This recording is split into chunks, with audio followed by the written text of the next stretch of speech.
শুভ সকাল আমার প্রিয় বন্ধুরা, সবাই কেমন আছো? আশা করি নিশ্চয়ই সবাই ভালো আছো। তো আমিও ভালো আছি। তো ফিরে আসলাম আমাদের সামনে তো ছোট্ট একটি ভিডিও নিয়ে।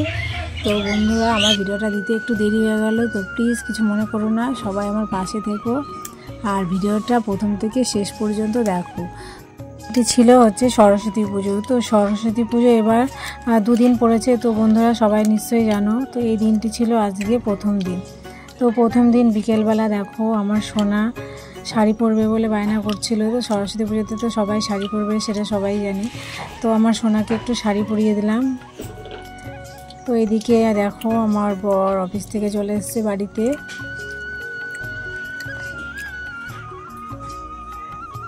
আর ওর এক বান্ধবীও চলে এসেছে রেডি হয়ে, তো একসাথে যাবে বলে ঘুরতে।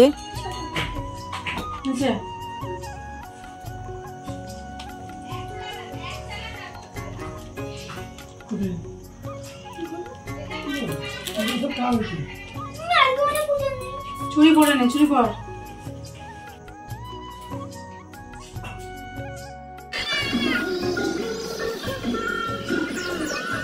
তো এটি হচ্ছে পরের দিন সকালবেলা, তো সরস্বতী পুজো। তো এই দিনকে দেখো আমার সোনা পুরো রেডি হয়ে গেছে। তো রেডি হয়ে এখন যাবে স্কুলে। তো কেমন লাগছে আমার সোনাকে তোমরা অবশ্যই কমেন্টে জানিও।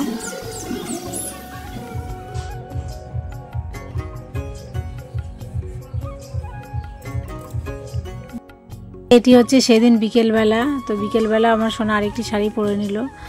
তো দেখো কেমন লাগছে আমার সোনাকে তোমরা অবশ্যই জানিও। আর ভিডিওটি খুব বড় করলাম না, তো ভিডিওটি ছোট্ট করে ভিডিওটা করলাম। তো আমার সোনা পুজোতে কেমন আনন্দ করলো, তো কেমন শাড়ি পরলো, সেটাই তোমাদের সাথে একটু শেয়ার করলাম। তো কেমন লাগলো ভিডিওটা তোমরা অবশ্যই জানিও বন্ধুরা। আর আমার সোনাকে শাড়ি পরে কেমন লাগছিল তো সেটাও তোমরা জানিও। তো ভালো লাগলে লাইক কমেন্ট শেয়ার করতে একদমই ভুলো না। তো ফিরে আসছি নতুন কোনো ব্লগ নিয়ে। ততক্ষণ পর্যন্ত সবাই খুব ভালো থেকো, সুস্থ থেকো। তো সবাইকে অনেক অনেক ভালোবাসা রইলো আমার তরফ থেকে। তো নতুন আরেকটি ব্লগে দেখা হচ্ছে তোমাদের সাথে। তো সবাই ততক্ষণ পর্যন্ত ভিডিওটি দেখতে থাকো আর লাইক কমেন্ট শেয়ার একদম করতে ভুলবে না।